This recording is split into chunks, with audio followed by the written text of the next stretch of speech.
അതിരാവിലെയുള്ള യാത്രകൾ എന്നൊരു പ്രത്യേക വൈബാണല്ലേ. മരങ്ങൾക്കിടയിലൂടെ ഊർന്നിറങ്ങുന്ന സൂര്യപ്രകാശവും ശരീരത്തെ തൊട്ടുണർത്തുന്ന തണുത്ത ചെറിയ കാറ്റും. ദാ വെറ്റിലപ്പാറ ചെക്ക് പോസ്റ്റ് എത്തി. അത് കടന്നപ്പോഴേക്കും ആദ്യം നമ്മളെ വരവേറ്റത് നല്ല ഫ്രഷ് ആനപ്പിണ്ടമാണ്. നമ്മുടെ യാത്ര ഇപ്പോൾ ഈ പനത്തോട്ടങ്ങൾക്കിടയിലൂടെയാണ് കേട്ടോ. ഇവിടെ നമ്മൾ വാർത്തകളിലൊക്കെ നിറഞ്ഞു നിൽക്കുന്ന ആനകളെയൊക്കെ എപ്പോഴും സ്പോട്ട് ചെയ്യാറുള്ള സ്ഥലമാണ്. അതിരപ്പള്ളിക്കും വാൽപ്പാറയിലുമൊക്കെ വരുന്നവര് ഈ വഴി വരുവാണെങ്കിൽ ഒരു വെറൈറ്റി അനുഭവമായിരിക്കും.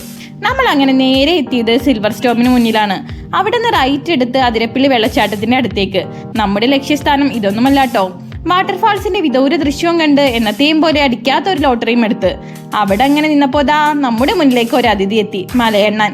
ശ്രദ്ധിച്ചു നോക്കിയപ്പോഴാണ് ഒന്നല്ല കേട്ടോ, 2 പേരുണ്ട്. ഞങ്ങളെപ്പോലെ കറങ്ങാൻ ഇറങ്ങിയതാവും. വെള്ളച്ചാട്ടം ആസ്വദിക്കുന്ന കൊരങ്ങന്റെ വീഡിയോ എടുക്കാൻ നോക്കിയപ്പോ പെർമിഷൻ ഇല്ലാണ്ടാണോ എടുക്കണേന്ന മട്ടിൽ ആളെണീറ്റ് പോയി. രാവിലെ ആയിട്ട് പോലും അതിരപ്പള്ളിയിൽ അത്യാവശ്യം തിരക്കുണ്ട്.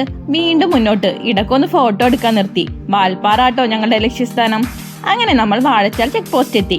ഇവിടെ നമ്മുടെ വെഹിക്കിൾ ഡീറ്റെയിൽസ് കൊടുത്താലേ നമ്മളെ കയറ്റി വിടുള്ളൂ കേട്ടോ.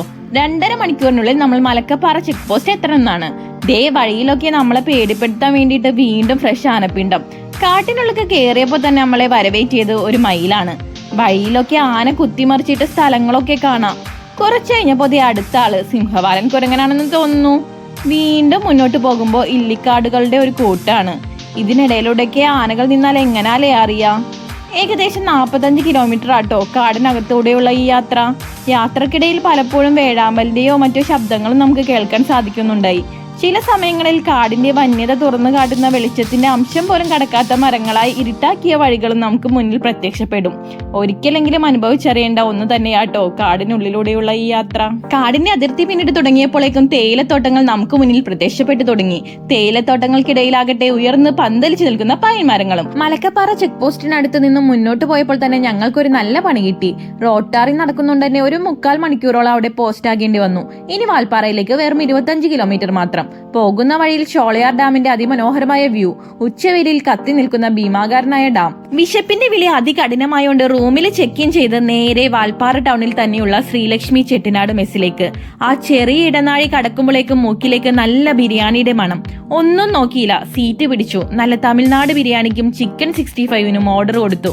ഉഫ്, എന്താ ഒരു സന്തോഷം എനിക്ക്. മുട്ടയുള്ള തമിഴ്നാടിന്റെ എല്ലാ ഫ്ലേവറും അടങ്ങിയിട്ടുള്ള അന്ത ബിരിയാണി. എൻ്റെ അമ്മോ, ഒന്നും പറയാനില്ല. അല്ലേലും ഞാനൊരു തമിഴ്നാട് ബിരിയാണി ഫാനാട്ടോ. പിന്നെ ആ ഗ്രേവി റൈസിലേക്ക് ഒഴിച്ച് മുട്ടയും ചിക്കനും ഒക്കെ മിക്സ് ചെയ്ത് ഒരു പിടി അങ്ങോട്ട് പിടിച്ചു. അപ്പോഴേക്ക് നമ്മളെ ചിക്കൻ 65 എത്തി മക്കളെ.